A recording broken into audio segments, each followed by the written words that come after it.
j'ai reçu ma dernière machine, une énorme machine de plus de 3 mètres qui va servir au projet Hyperpilote. C'est parti!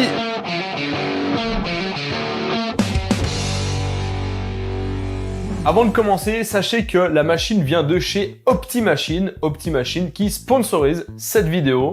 Plus d'infos en fin de vidéo. Sur l'Hyperpilote, le projet de création d'une hypercar que je suis en train de faire en ce moment, il y a tout à faire. Donc je refais une voiture de zéro, un peu comme le projet GT40, mais à la différence que sur ce projet d'hypercar, les éléments de carrosserie sont à réaliser entièrement. Donc les capots, les portières, tableau de bord, ailerons, mais aussi la monocoque carbone, tout est à faire. Toutes ces pièces-là ont un point commun, ce sont des pièces en fibre de carbone ou polyester ou fibre de verre. En gros, tu mets de la fibre et tu y ajoutes une résine et ça forme un matériau bicomposant. Résine, fibre. Alors quand on parle de fibre de carbone, c'est aussi accompagné de la résine. Fibre de carbone, résine, bicomposant. La fibre seule, c'est un truc souple, c'est du tissu, ça prend la forme qu'on veut, et la résine, ça solidifie le tout. Maintenant, comment on a cette fameuse forme de base? Eh bien, avec un moule négatif de la pièce. Alors, je vais faire un petit exemple, on va refaire le capot d'une voiture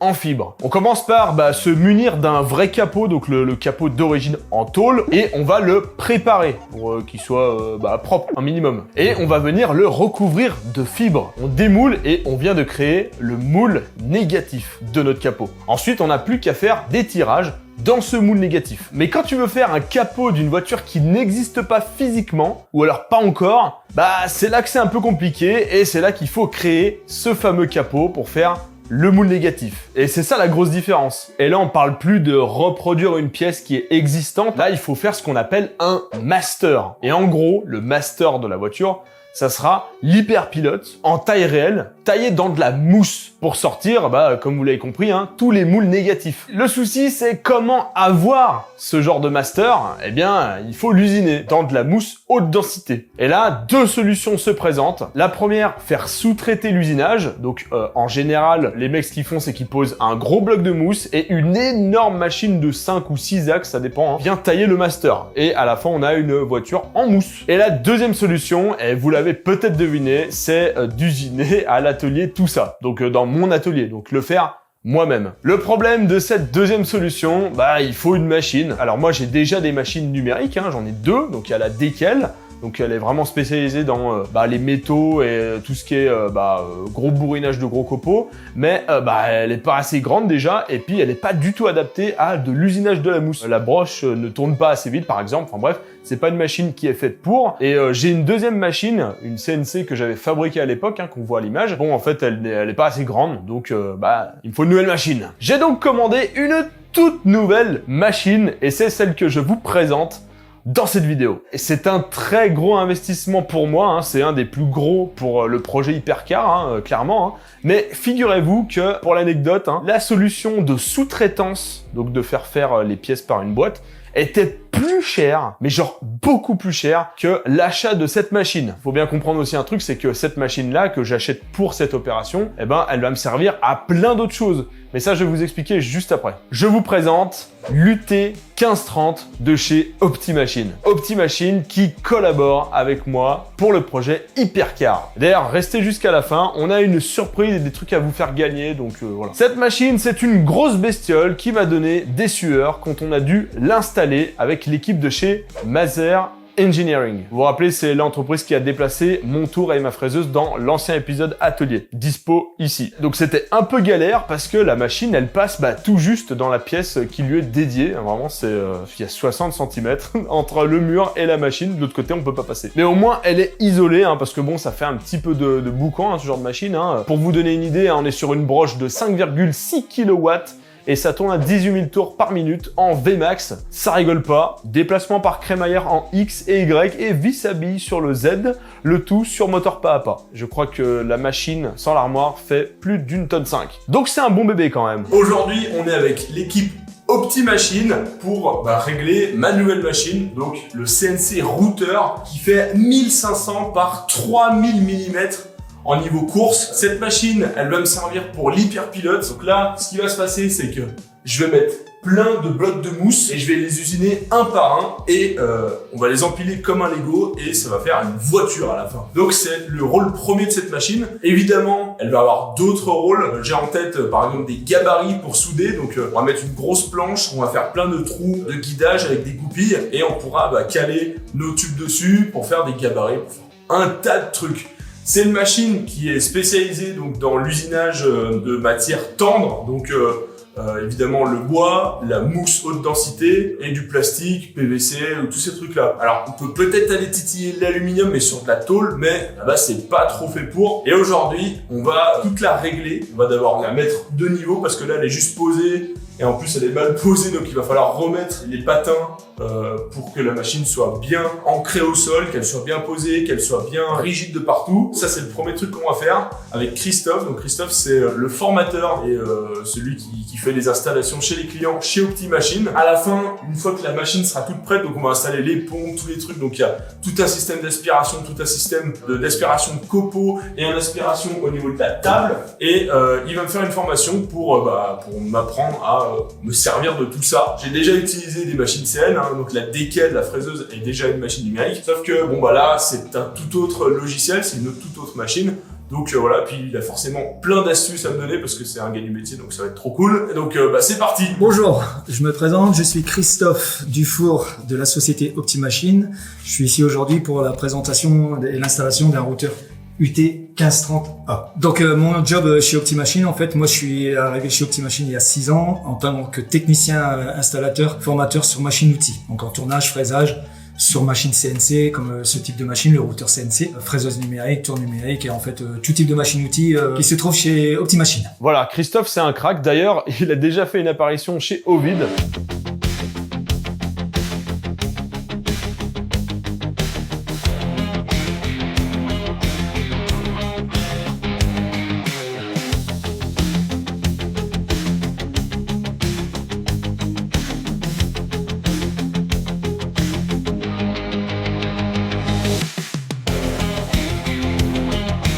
Donc votre patin ici, je vais passer ma tige ici. Je vais repasser une rondelle avec un écrou. On va bien visser sur son patin. On va prendre la deuxième rondelle avec son écrou. Voilà.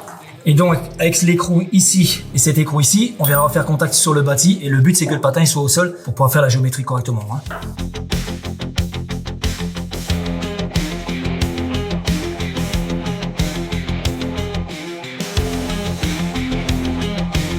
Donc là, on a retiré les 2 transpalettes pour poser la machine sur ses pieds, ici, d'accord? Donc, posé sur son écrou. Là, le but maintenant, c'est de venir faire sa géométrie. Donc, le but de la géométrie, c'est de mettre à niveau la table pour qu'elle puisse travailler de 0 aux 4 coins de la table et au milieu. Donc, on va travailler avec 2 niveaux de précision. Précision 2 centièmes sur 1 mètre. Les gars, je veux juste mettre un point d'honneur sur cet outil de mesure. 2 centièmes sur 1 mètre, c'est même pas un cheveu. On n'est pas sur le niveau de Dédé le maçon. Donc, on va en mettre un dans les 2 sens. D'accord? Pour pouvoir régler en géométrie. Et donc, on va en poser un ici, dans ce sens-là, et on viendra en poser un ici, comme ça. Et le but, donc, c'est de faire la géométrie et que les 2 bulles, elles soient bien au milieu. En jouant sur les vis, ici, donc, qui se trouvent ici, juste en dessous. Donc, on va monter ou descendre. Une fois qu'on aura bien fait sa géométrie, on viendra tout bloquer. Donc, le but, c'est d'abord que le routeur soit posé sur ces 4 patins de chaque coin. Donc, ici, aux 4 coins de la machine, et au milieu qu'il soit libre. Et une fois qu'on a fait la géométrie des 4 coins, là, on viendra mettre en contact juste les patins, histoire de consolider la machine et qu'on n'ait pas de soucis de vibration ou quoi que ce soit pendant l'usinage. Faut avoir le coup de main car chaque pied agit sur la diagonale et donc ça bouge les 2 niveaux en même temps.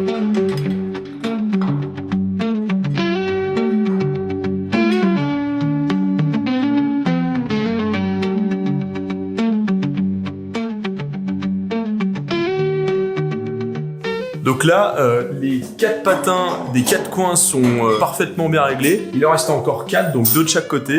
Et Christophe est en train de les mettre en contact. Alors il faut pas trop forcer parce que sinon on foire tout l'autre réglage évidemment. Mais on les met juste en contact et normalement c'est bon. On passe à la connexion de la machine. C'est du 380 pour l'alimentation et on a 3 connecteurs qui relient le moteur et capteur de la machine à l'armoire électrique.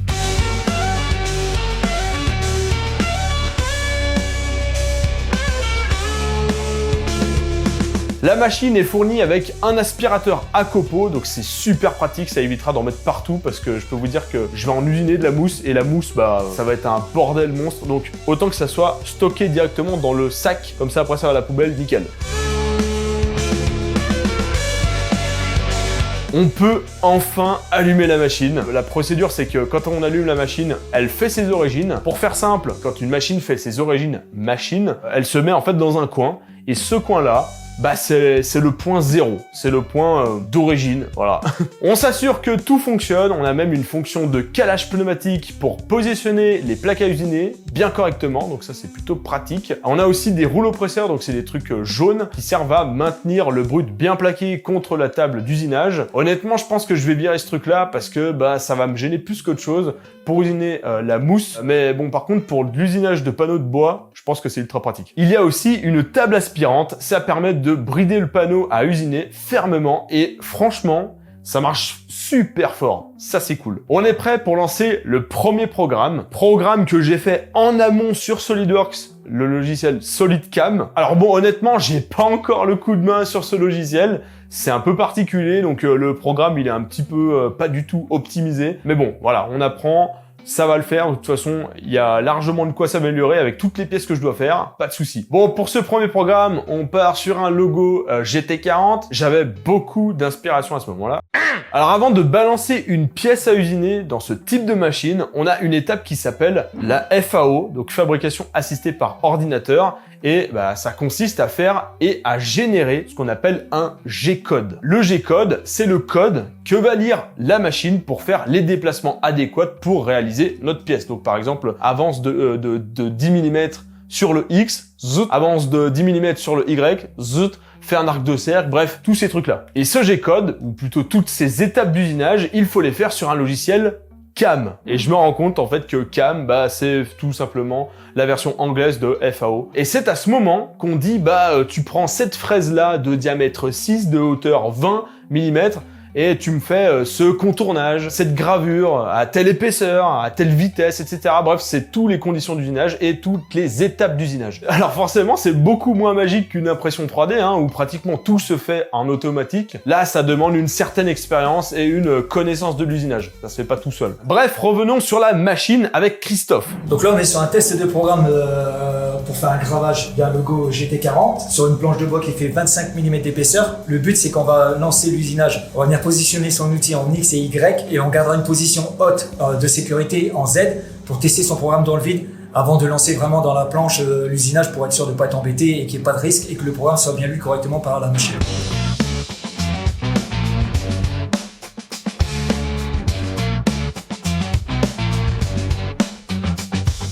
Le programme fonctionne, on est bon. On sait maintenant que la machine ne va pas faire n'importe quoi et que le programme, il est fiable, il est OK.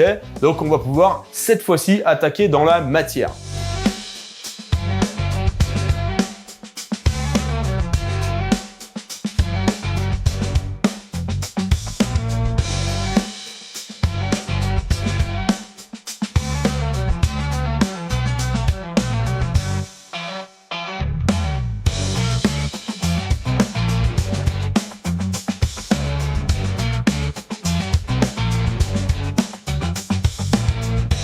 Et voilà le résultat. Bon, c'est du bois de merde, c'est un test, mais voilà, la machine fonctionne, elle usine très bien, je suis plutôt content. Et d'ailleurs, pour être honnête, hein, quand la machine a été installée dans l'atelier, donc juste posée, hein, bah, elle me faisait presque peur. Elle est hyper intimidante, c'est une assez grosse machine hein, quand même. J'ai pas un atelier d'industrie de ouf, mais bon, dans un atelier comme le mien, bon bah ça fait quand même un sacré bijou. Hein. Donc j'étais en mode, mais enfin c'est quoi ce truc là quoi? Bah comme je vous l'ai dit, c'est un sacré investissement. Donc d'une part niveau finance, hein, évidemment, mais aussi en mise en œuvre, parce que bah il faut apprendre à s'en servir, c'est quand même du temps. Voilà, ça me faisait un peu peur tout ça. Et puis bah depuis l'installation et la formation avec OptiMachine et Christophe et tout, bah j'ai beaucoup plus confiance et j'ai vraiment hâte de lui faire bouffer de la matière à cette machine. Vraiment ça va être génial. Donc merci à l'équipe OptiMachine. À ce propos, le lien vers la boutique est dispo en description. Hein. OptiMachine, il propose plein de machines outils, donc d'usinage, donc fraiseuses, tours, des scies,